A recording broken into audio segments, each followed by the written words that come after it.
Berlin, 1930. Sous la direction du capitaine Dornberger, l'armée allemande donne naissance à un service spécialisé dans la recherche sur les fusées à carburant liquide. À la suite de ces travaux, en 1936, Dornberger, rejoint par von Braun, aménage le centre de recherche de Penmund. C'est là qu'ils achèveront la conception et le développement de la première fusée opérationnelle de l'histoire du monde, le V2. Après 6 années, le 3 octobre 1942, pour la première fois, le lancement du V2 est un succès total. Entre-temps, le 24 mars 1933, Hitler obtient les pleins pouvoirs. Il instaure le régime nazi. Sa politique, pour faire face à la crise économique, débouche sur la préparation de la guerre.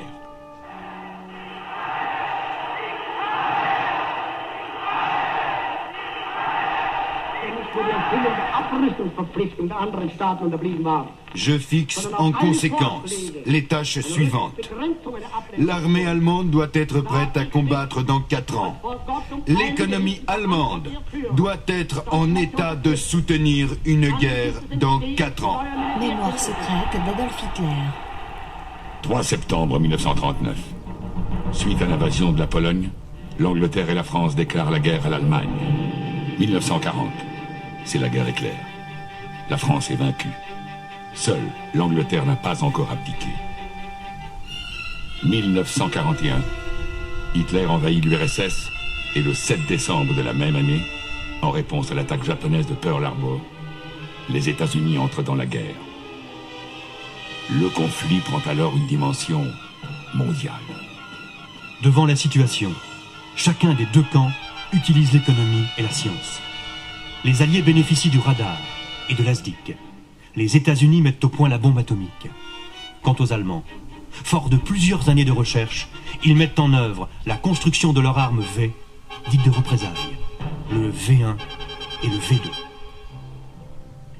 Des rampes de V1 sont installées dans plus de 400 points stratégiques.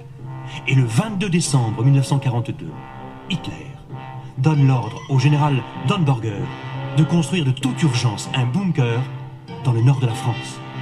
Il devra servir d'usine d'assemblage, de fabrication d'oxygène liquide et de base de lancement des fusées V2. Son objectif, l'invasion de l'Angleterre. Le site d'Eperlech est alors retenu. Février 1943. Les plans du bunker sont achevés et en mars, les travaux commencent. Plus de 3000 ouvriers travaillent jour et nuit. Le bâtiment doit être opérationnel en octobre. À cette époque, la population locale est persuadée qu'il s'agit de la construction d'une centrale électrique. À Londres, les autorités britanniques ignorent encore, et pour longtemps, le rôle exact de cette construction. Pourtant, suite à une série de photos aériennes prises par la Royal Air Force, les Alliés décident le bombardement de ce qu'ils appellent une construction de caractère très spécial. Le 27 août 1943, 185 forteresses volantes de la US Air Force, protégées par les avions de chasse de la Royal Air Force et de la Force aérienne française libre, lâchent 366 bombes d'1 tonne sur le site. La partie nord du chantier est dévastée et de nombreux ouvriers sont blessés ou tués. D'autres en profitent pour s'échapper. Regardez cette gigantesque muraille de béton. La face sud du bunker abritait l'usine d'oxygène liquide. 75 mètres de long, 35 mètres de large, 33 mètres de hauteur, dont 22 seulement sont visibles. Et pourtant, ce bunker ne représente qu'un peu plus d'un tiers des dimensions prévues à l'origine de sa construction. Au milieu de cette façade, une structure pentagonale. Il s'agit de la partie inférieure de la tour de contrôle du bunker primitif. Sa hauteur nous renseigne sur le niveau atteint par la construction. avant le 27 août 1943, jour du premier bombardement.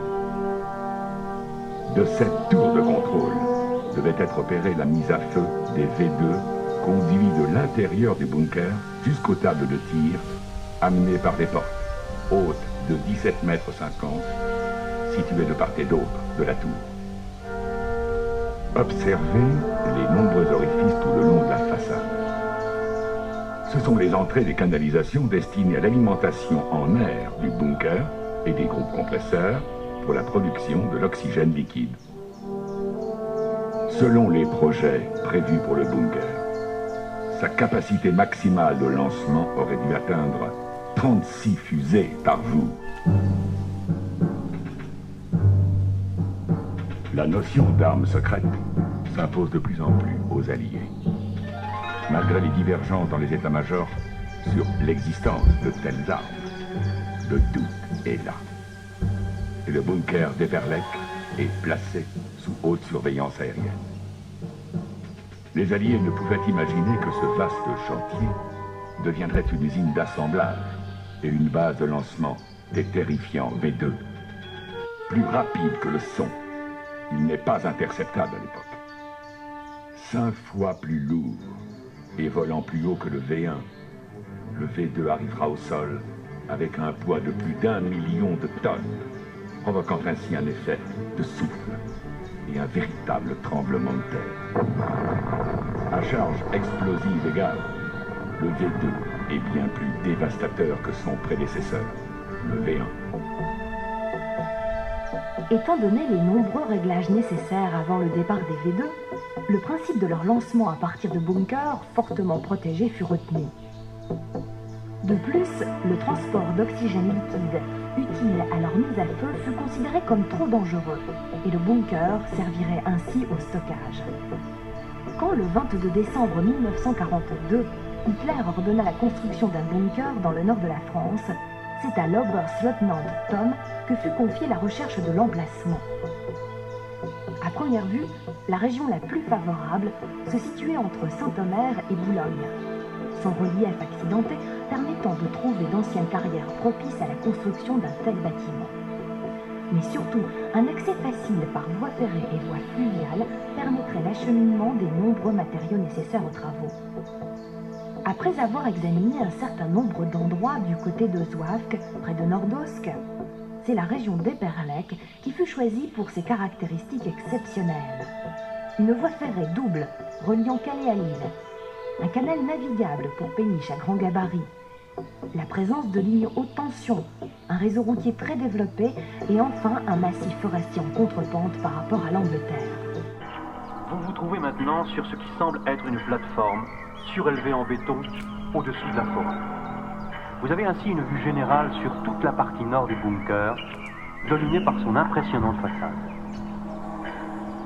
En réalité, vous êtes sur le sommet du mur nord du bunker. Ce mur inachevé, épais de 5 mètres et d'une hauteur de 11 mètres, devait initialement s'élever aussi haut que celui qui vous fait face. Cette partie nord du bunker aurait été ensuite recouverte d'un toit épais de 5 mètres. Vous imaginez maintenant les proportions gigantesques que le bunker primitif devait avoir. Vous remarquerez, sur le plancher de ce niveau, le trou béant laissé par l'impact d'une bombe de gros calibre.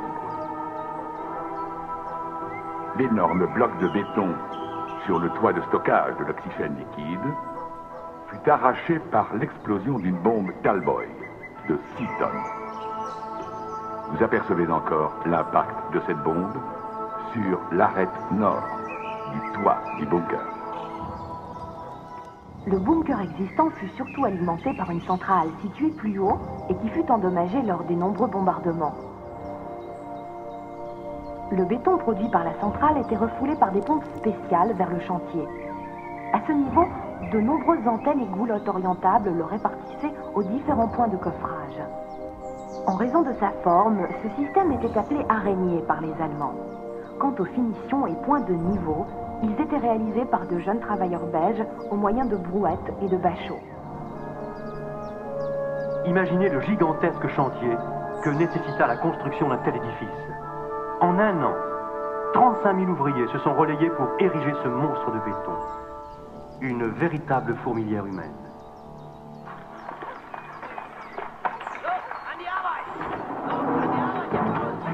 Dès mars 1943, suivant les plans d'origine de l'organisation Todd, les travaux commencent.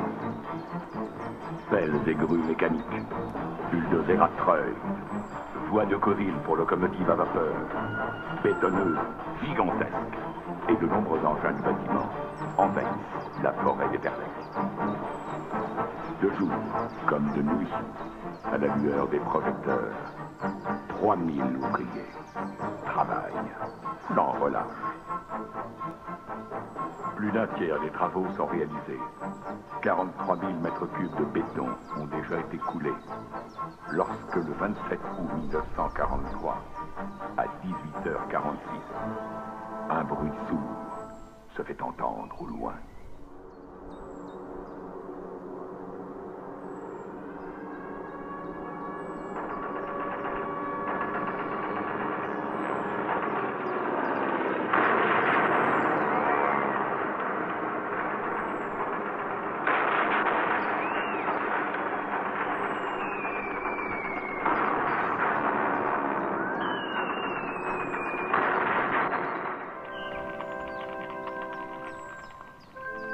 Après 1 heure de bombardement intensif, le bilan est lourd.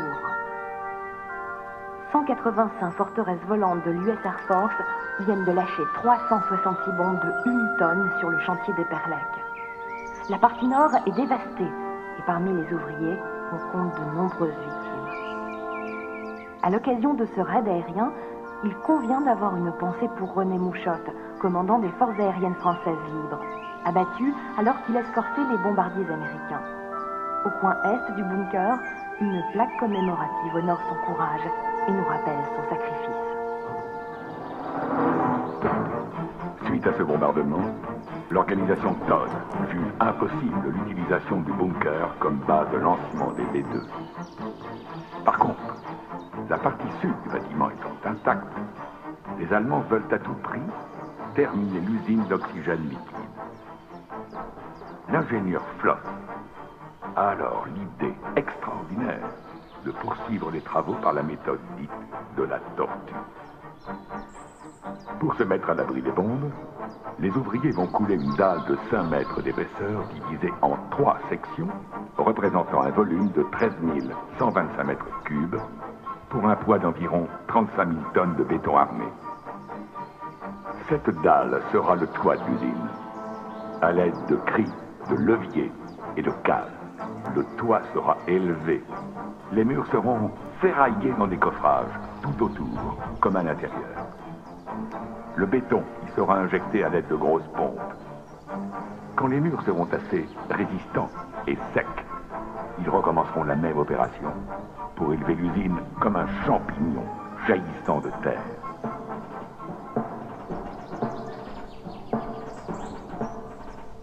Pour l'exécution de ces travaux, les autorités allemandes utilisèrent un grand nombre de prisonniers. Russes, yougoslaves, polonais, tchèques, belges et bien sûr français, astreints ou STO, dont on conserve respectueusement le souvenir ici. Grâce à cette technique, dite de la tortue, le bunker des Perlecs devint invulnérable aux nombreux bombardements qui suivirent celui du 27 août 1943. Et finalement, en janvier 1944, le gros œuvre abritant l'usine d'oxygène liquide sera achevé comme il apparaît à vos yeux aujourd'hui. Pour mieux comprendre ce qu'est un V2, comparons-le à un V1. Conçu par l'armée de l'air allemande, le V1 est une bombe volante qui ressemble à un petit avion sans pilote. Son décollage est horizontal. Il est copié sur le principe d'un porte-avions, une rampe de lancement de 45 mètres de long, inclinée à 10%, est installée dans la nature, en direction de l'objectif à atteindre. Son autonomie lui donne une portée de 300 km. Volant à une altitude d'environ 2000 mètres, il atteint son objectif par un compteur à distance anémométrique, ou plus simplement par épuisement de carburant. Le V2 est bien plus évolué technologiquement. Conçu par l'armée de terre allemande, il est l'ancêtre de nos fusées modernes. Son lancement est vertical. Il s'arrache du sol grâce à une poussée de 25 tonnes pendant 65 secondes. Il atteint alors la vitesse de Mach 4, soit plus de 5000 km/h pendant 113 km. Comme il ne quitte pas l'atmosphère, le V2 n'est pas satellisé et retombe en chute libre. La construction du bunker d'Eperlek fut un épisode marquant de la lutte entre l'obus et la cuirasse. En l'occurrence, entre la bombe Talboy de 6 tonnes et le béton armé à haute résistance. Bien qu'en apparence, le bunker ait tenu le choc, en réalité, c'est la bombe Talboy qui remporta la victoire. Au cours du bombardement du 17 juin 1944, l'une d'entre elles tomba directement sur la face nord du bâtiment, mais ne fit pratiquement aucun dégât. En effet, la méthode de construction par niveaux successifs rendait l'édifice inébranlable. Par contre, l'onde de choc d'une bombe Talboy tombée à 27 mètres de la face sud du bunker provoqua un mini tremblement de terre, à tel point que les techniciens allemands renoncèrent au montage des compresseurs Eland. Ils estimèrent que ces compresseurs, à très haute pression, risquaient d'exploser lors de tels ébranlements. C'est pourquoi le 19 juillet 1944, les Allemands décidèrent d'évacuer les 3 groupes compresseurs déjà sur place et de renoncer définitivement à l'utilisation du bunker d'Eperlek. Ainsi prenait fin l'histoire de ce fabuleux monstre de béton, témoin pour l'éternité de la folie des hommes. Sur le mur sud, une plaque commémorative nous rappelle que 5 juifs allemands reposent encore ici. Maintenant, en ce lieu flotte le drapeau du Conseil de l'Europe et à ses côtés, des drapeaux de toutes nationalités. Ils rendent hommage à tous ceux qui ont souffert et perdirent la vie ici. Formulons le vœu qu'après tant de déchirements, les peuples européens s'entendent et s'unissent. Le V2 restera dans l'histoire comme l'ancêtre de nos fusées modernes. Premier pas vers la conquête spatiale.